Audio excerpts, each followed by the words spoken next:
గురించి చెప్తూ వాళ్ళు ఎంతో వర్క్ చేస్తున్నారు. నిజంగా కూడా ఖమ్మంలో ఒక మూల స్తంభం గోదావరి పెద్ద ధ్యాన మందిరం. ఈ ధ్యాన మందిరం నుంచి మనకి మన మేనేజర్ డైరెక్టర్ గా మన ఆనంద్ గారు వచ్చారు, చంద్ర గారు వచ్చారు, మన హనుమంతరావు గారు.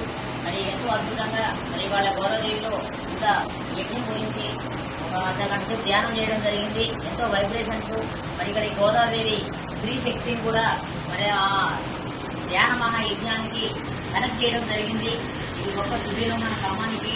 కాబట్టి మనం అందరం మనమే కాకుండా మనతో ఎంతో మంది కొత్త వాళ్ళతో ఆ తిరుమల వెంకటేశ్వర స్వామి ఒక పుణ్యక్షేత్రం, అది మహా పవిత్రమైన పుణ్యస్థలం. అది ఆ స్థలంలో మనం అందరం గంట సేపు ధ్యానం చేస్తే ఒక సంవత్సరం అంతా కూర్చొని ధ్యానం చేసే ఒక శక్తి వస్తుంది మనకి.